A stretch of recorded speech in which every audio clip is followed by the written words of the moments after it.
Hello viewers, আজকে আমরা আবারও অপারেশনাল এমপ্লিফায়ার নিয়ে আলোচনা করব। এর আগে অপারেশনাল এমপ্লিফায়ারের 3টা পার্ট অলরেডি হয়ে গেছে। তো আপনারা যদি আমার আগের 3টা টিউটোরিয়াল বা 3টা ক্লিপ না দেখে থাকেন, তাহলে অবশ্যই আমি বলবো আপনারা আগের আমার 3টা টিউটোরিয়াল দেখার পর যদি এটা দেখেন, তাহলে আপনারা ধারাবাহিকভাবে জিনিসগুলো বুঝতে পারবেন। তো আজকে আমরা আলোচনা করব অপারেশনাল এমপ্লিফায়ারের ডিফারেন্সিয়েটর সার্কিট নিয়ে। তো আমরা এখানে লিখছি অপারেশনাল এমপ্লিফায়ার পার্ট 4, টপিকসটা হচ্ছে ডিফারেন্সিয়েটর সার্কিট। তো ডিফারেন্সিয়েটর সার্কিট হচ্ছে এখানে আমি লিখছি ডিফারেন্সিয়েটর আইডিয়াল সার্কিট এটা। এর আগে আমরা যখন ইন্টিগ্রেটর সার্কিট পড়ছিলাম তখন দেখছিলাম এই ক্যাপাসিটরের জায়গায় রেজিস্টর এবং রেজিস্টরের জায়গায় ক্যাপাসিটর ছিল। তো ওইটা ছিল আমাদের ইন্টিগ্রেটর।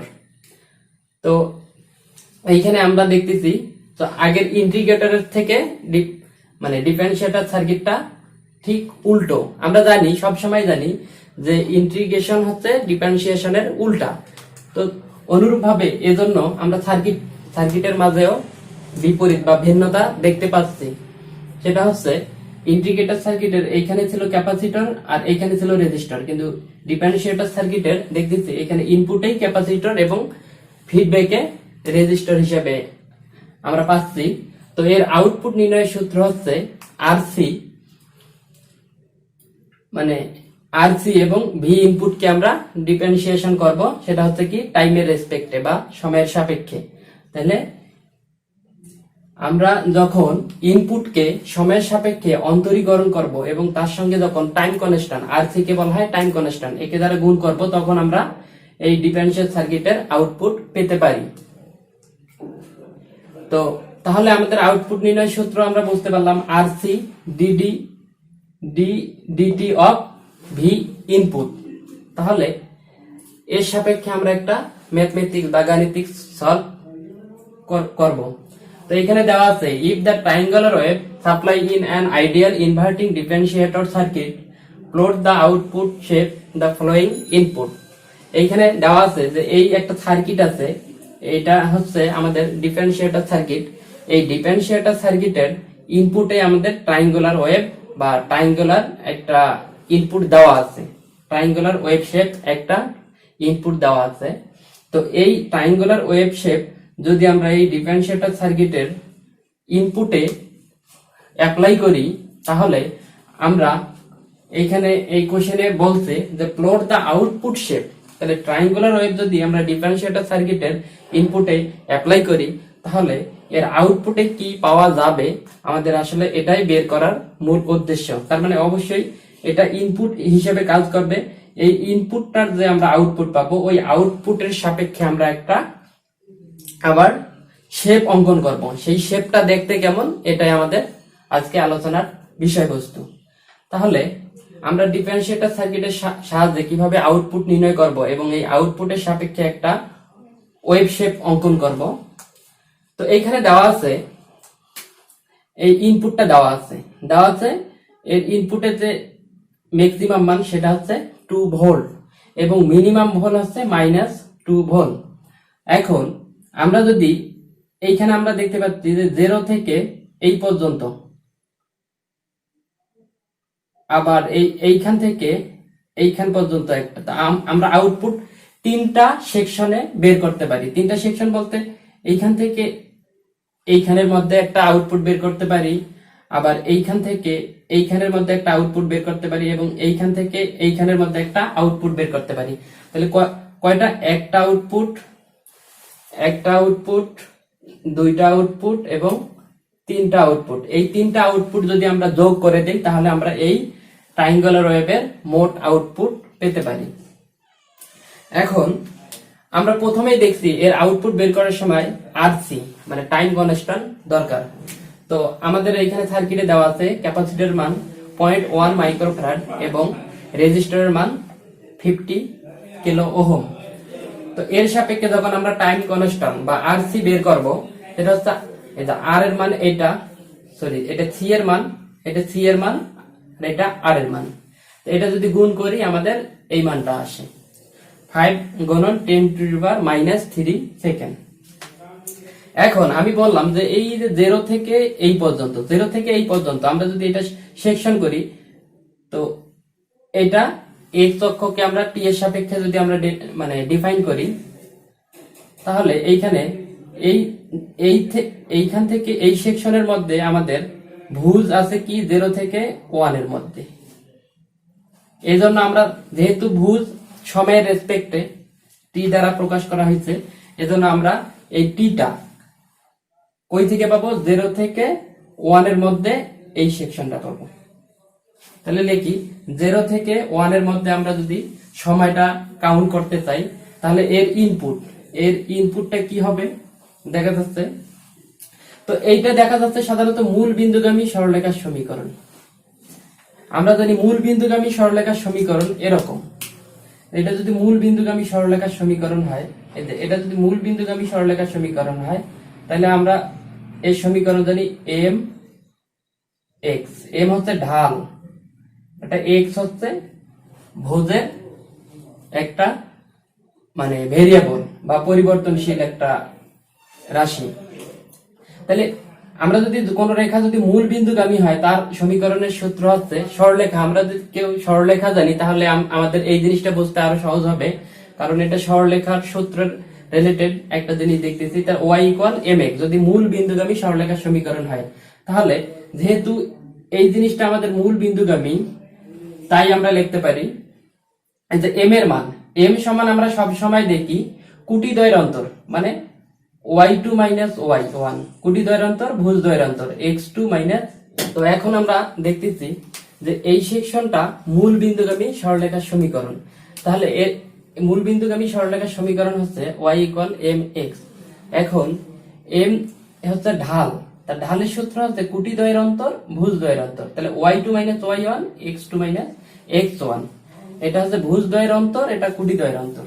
তাহলে অনুরূপ ভাবে আমরা এখানে দেখতেছি এইখানের কুটি হচ্ছে কি, এইখানে কুটির x এর মান তো যে কোনো একটা আছে t এর মান, এইখানে t এর মান হচ্ছে 1 আর কুটির মান হচ্ছে 2। আর এইখানে সবাই যেহেতু এটা মূল বিন্দু, এখানে সবাই 0 0, এখানে সবাই 0 0। তাহলে কুটিদ্বয়ের অন্তর তাহলে 2 - 0, এই যে 2 - 0। এখন ভুজদ্বয়ের অন্তর তাহলে x2 বলতে এই যে 1, এই যে 1 - x1 বলতে কি এই মূল বিন্দু 0, এবং এর সঙ্গে টাইম কনস্ট্যান্ট, যেহেতু x অক্ষের সাথে এই টাইম কনস্ট্যান্ট মানে t সময়ের একটা ব্যাপার স্যাপার আছে, এজন্য এখানে টাইম কনস্ট্যান্ট দ্বারা গুণ দেব।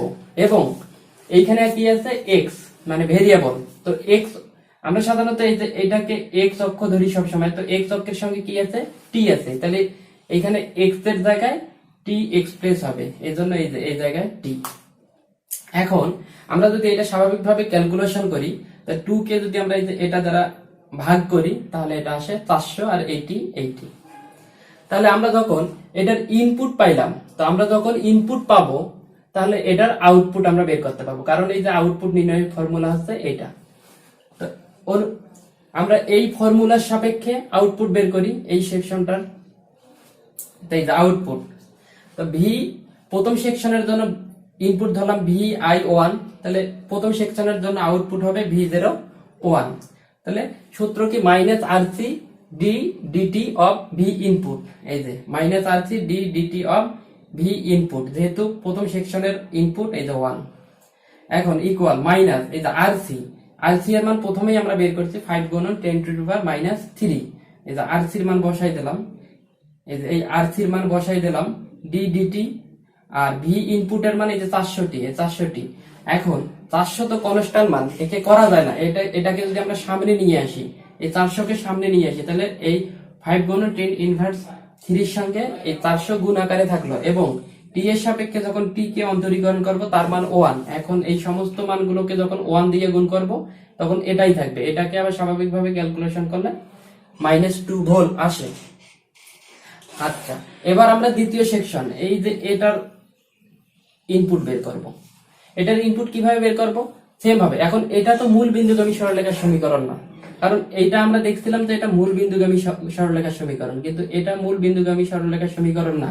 তাহলে এটা যদি মূল বিন্দুগামী সরলরেখার সমীকরণ না হয়, তাহলে সেক্ষেত্রে আমরা দেখছিলাম y equal mx plus c, এই সূত্র। যদি মূল বিন্দুগামী সরলরেখার সমীকরণ না হয়, তাহলে এই সমীকরণটাকে আমরা আরেকভাবে এক্সপ্রেস করতে পারি, সেটা হচ্ছে y মাইনাস y1 ইকুয়াল ঢাল x মাইনাস x1। এভাবেও এই সূত্রটাকে আমরা এভাবেও এক্সপ্রেস বা প্রকাশ করতে পারি। তাহলে এই y মাইনাস y1 এটা তো কুটির মান, তাই না? এই কুটির মান আমরা এটাকে ভি ইনপুট যদি ধরি, দ্বিতীয় সেকশনের ইনপুট যদি ধরি, আর ঢাল আমরা কিছুক্ষণ আগে দেখলাম কুটি দ্বয়ের অন্তর মাইনাস কুটি দ্বয়ের অন্তর ভাগ ভুজ দ্বয়ের অন্তর। এখন এই যে এইখানে কুটি কি 1 2, আর এইখানে মাইনাস ভুজ হচ্ছে 3 আর কুটি হচ্ছে -2। এখানে কুটি ভুজ হচ্ছে এই যে 3, এখানে ভুজ হচ্ছে 3 আর কুটি হচ্ছে -2। তাহলে আমরা অনুরূপ ভাবে বের করব ঢাল। তাহলে ঢাল কি y2 y1। y2 বলতে কি এই যে এটা হচ্ছে y2 এর মান।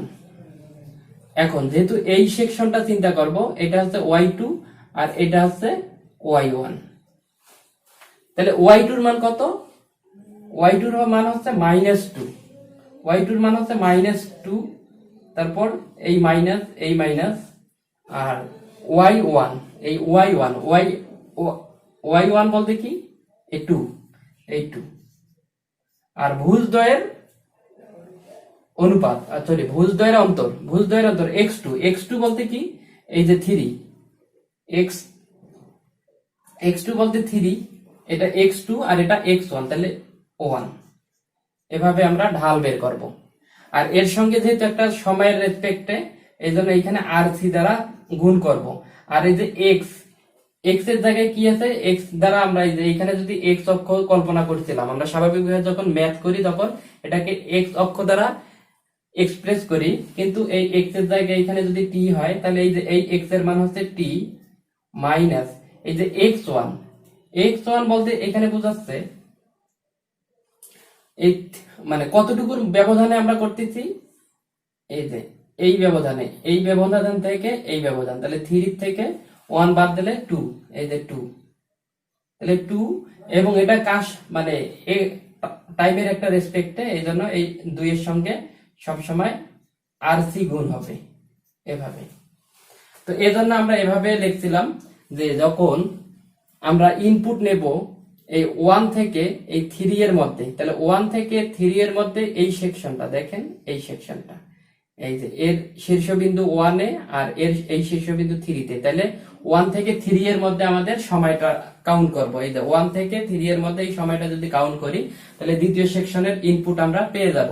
সেটা হচ্ছে কি এই যে এইভাবে করব, y2 y1 ভাগ x2 x1, এবং x যেহেতু সময়ের সাপেক্ষে এই জন্য টাইম কনস্ট্যান্ট দ্বারা গুণ, এবং x এইখানে কি x x1, তাহলে x এর জায়গায় t এবং মাইনাস এই 2টা কিভাবে আসলো, 3 থেকে 1 বাদ দিলে 2, তাহলে 2 গুণন এই যে rc। এটা যদি আমরা স্বাভাবিকভাবে ক্যালকুলেশন করি, তাহলে -400t প্লাস 2 ভোল্ট আসে। তাহলে ইনপুট দ্বিতীয় সেকশনের জন্য ইনপুট পাইলাম। এবার দ্বিতীয় সেকশনের জন্য আউটপুট বের করতে পারবো কিভাবে, এই সূত্রের সাপেক্ষে আমরা দ্বিতীয় সেকশনের জন্য আউটপুট বের করতে পারি। তাহলে যে ভি আউটপুট কিভাবে, -rc d dt of V input 2 equal -rc এর মান এই যে বসাই দিলাম, এটা বসাই দিলাম, গুণন d dt অফ এই যে ইনপুট পাইছি, এই যে এটা বসাই দিছি। এখন এই যে t এর সাপেক্ষে t কে অন্তরীকরণ করলে 1, তা 1 দিয়ে এই 400 কে গুণ করলে 400, এই মাইনাস মাইনাসে প্লাস, এই 400 দিয়ে আবার এটাকে গুণ করলে 2 হয়, আবার প্লাস। এখন t এর সাপেক্ষে 2 কে অন্তরীকরণ করা যায় না, কারণ হচ্ছে এটা কনস্ট্যান্ট মান। তো t এর মানে আমরা এই সূত্র জানি d dx অফ c, মানে কনস্ট্যান্ট কে যখন কোনো ভেরিয়েবলের সাপেক্ষে অন্তরীকরণ করা হয় তার মান 0, তাহলে 2 কে করলে 0, এইজন্য এই যে 0, তাহলে 2 প্লাস 0 ইকুয়াল 2 ভোল্ট। তাহলে দ্বিতীয় সেকশনের জন্য আউটপুট পাইলাম 2 ভোল্ট। এখন আর একটা সেকশন আছে, সেটা হচ্ছে তৃতীয় সেকশন। এই তৃতীয় সেকশন কি? তৃতীয় সেকশন হচ্ছে 3 এবং 4। এই সময়ের ব্যবধানে আমরা এই তৃতীয় সেকশনটা ইনপুট বের করতে পারি। তাহলে 3, এই জন্য আমরা লিখছি ফর 3, মানে পরের যে ইয়াটা সেটা টি এর মান, টাইমটা কি 3 থেকে 4 এর মধ্যে যদি কাউন্ট করি, এই 3 থেকে 4 এর মধ্যে যদি একটা সময় কাউন্ট করি, তাহলে এর সাপেক্ষে একটা ইনপুট আমরা মেজার করতে পারবো। সেই ইনপুটটা হচ্ছে এটা।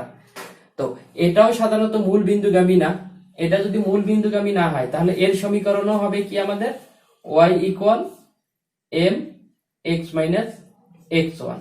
এই সূত্রটা ইউজ হবে। এখন এই সূত্রটা যদি ইউজ হয়, তাহলে m সমান আমরা কি জানি, কুটি দ্বয়ের অন্তর। এই যে কুটি দ্বয়ের অন্তর ভাগ ভুজ দ্বয়ের অন্তর। তাহলে এটার ক্ষেত্রে আমরা কি পাবো, কুটি কি, এই যে 0, এটা ধরলাম।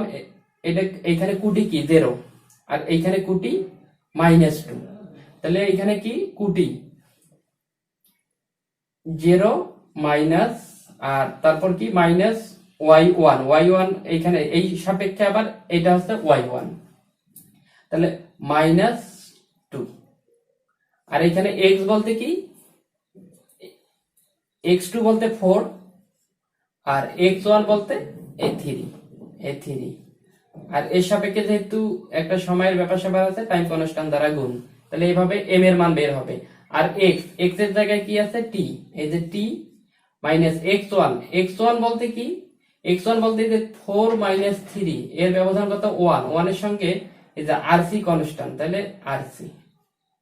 এভাবে, তো এভাবে আমরা v ইনপুট 3 বের করতে পারি এই সূত্র দিয়ে। তো এভাবেই বের করতে, দেখেন v ইনপুট 0 মাইনাস মানে হচ্ছে y2 মাইনাস y1 ভাগ x2 মাইনাস x1, এই টাইম কনস্ট্যান্টটা, এবং x মাইনাস x1, এটা x বলতে t এবং x1 বলতে এটা, এই যে 1 দিয়ে যদি rc কে গুণ করি, rc এর মান হচ্ছে এটা।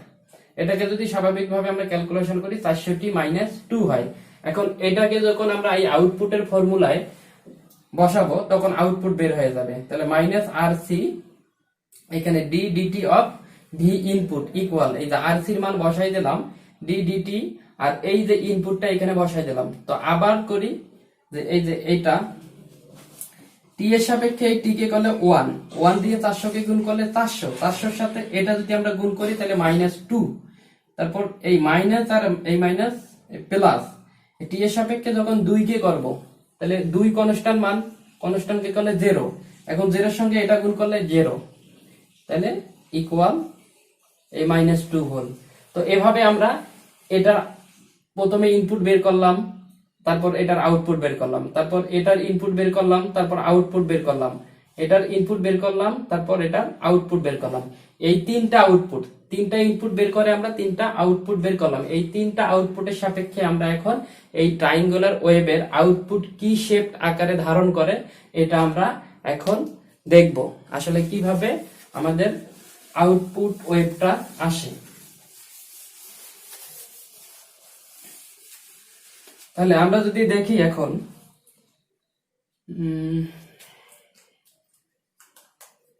এটা ইনপুট ছিল,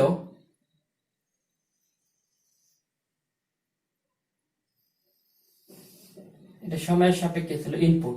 তো ইনপুটটা কিরকম ছিল, এরকম ছিল,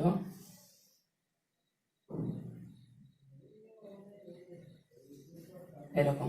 তো এটা কি ছিল 1 2 3 4, এটা ছিল ইনপুট, ভি ইনপুট। এখন আমরা কি দেখব, এর আউটপুট বের করব। সেটা হচ্ছে এটা ছিল 2 ভোল্ট, এটা ছিল -2 ভোল্ট। এর আউটপুট শেপ দেখবো এবার। এখন এর আউটপুট যদি আমরা শেপ দেখতে চাই, তাহলে এটাও টি এর সাপেক্ষে করব আমরা, এবং টি গুলো আমরা সবসময় সেকেন্ডে নেব। টি গুলো সেকেন্ডে আকারে যদি নেই, তাহলে আমরা দেখতেছি যখন এই সেকশনটা আমরা চিন্তা করতেছি, এই 0 থেকে 1 এর মধ্যে যদি সেকশনটা, এই যে 0 থেকে 1 এর মধ্যে যখন সেকশনটার ইনপুট বের করতেছি, ওই ইনপুটের জন্য আউটপুট আমরা কি পাচ্ছি, এই যে 0 থেকে 1 এর মধ্যে যখন ইনপুট নিচ্ছি এটা, তখন আউটপুট পাইতেছি -2 ভোল্ট। তাহলে এই যে এই ইনপুটের জন্য আমরা আউটপুট পাচ্ছি কি -2 ভোল্ট, তার মানে নেগেটিভ। তাহলে এইখানে একটু আসি, -2 ভোল্ট নেগেটিভ পাচ্ছি, তাহলে এই যে নেগেটিভ 2 ভোল্ট। তাহলে 0 থেকে 1 এর মধ্যে আমরা আউটপুট পাচ্ছি -2 ভোল্ট। এখন দেখতেছি এবার তারপরের সেকশনটা কি, 1 থেকে, এটা তো 2, এটা 3, তাহলে 1 থেকে এইখান থেকে এইখানের মধ্যে পর্যন্ত আউটপুট, তাহলে 1 থেকে 3 এর মধ্যে, এই যে 1 থেকে 3 এর মধ্যে ইনপুট পাইতেছি, এটা আউটপুট পাইতেছি 2 ভোল্ট, পজিটিভ 2 ভোল্ট। তাহলে 1 থেকে 3 এর মধ্যে, তাহলে এটা হচ্ছে এই যে 1, এটা 1,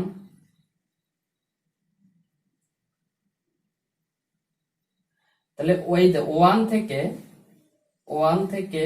এই 3 পর্যন্ত, এই 3 পর্যন্ত কি পাচ্ছি, পজিটিভ 2 ভোল্ট। 1 থেকে 3 এর মধ্যে পজিটিভ ভোল্টেজ আমরা পাচ্ছি 2 ভোল্ট। এবার আমরা যদি এই 3 থেকে এই 4 পর্যন্ত এই সেকশনটার আউটপুট কত পাইছি, এই 3 থেকে 4 পর্যন্ত এই সেকশনের আউটপুট পাইছি -2, তাহলে আবার -2, আবার -2, এটাই হচ্ছে আমাদের সাধারণত আউটপুট শেপ। এই আউটপুট শেপটাকে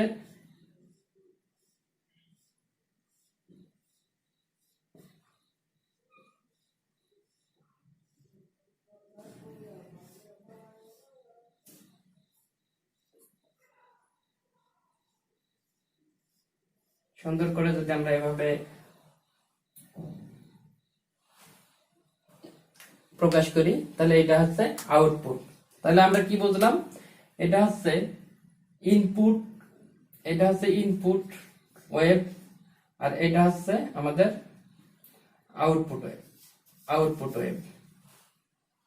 তো সাধারণত আমরা তাহলে দেখলাম কোন একটা ডিফারেন্সিয়েটর সার্কিটের ইনপুটে যদি আমরা ট্রায়াঙ্গুলার ওয়েভ অ্যাপ্লাই করি বা ইনপুট হিসেবে প্রয়োগ করি, তাহলে এই ডিফারেন্সিয়েটর সার্কিটের এই ট্রায়াঙ্গুলার ওয়েভটাকে আমরা আউটপুটে একটা স্কয়ার ওয়েভ হিসেবে আমরা পেতে পারি।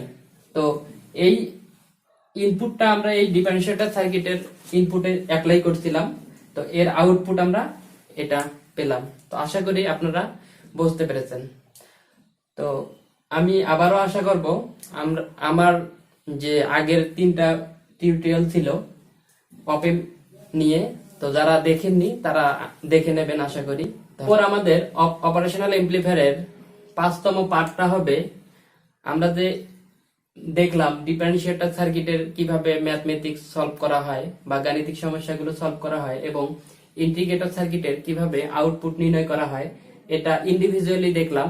তো এরপরে আমাদের 5 নাম্বার পার্টটাতে আমরা করব একসঙ্গে কিভাবে ইন্টিগ্রেটর এবং ডিফারেন্সিয়েটর সার্কিট একসঙ্গে মানে থাকলেও কিভাবে আমরা আউটপুট নির্ণয় করব, এটা নিয়ে আমার 5 নাম্বার অপারেশনাল এমপ্লিফায়ারের একটা ক্লিপ তৈরি করব ইনশাল্লাহ।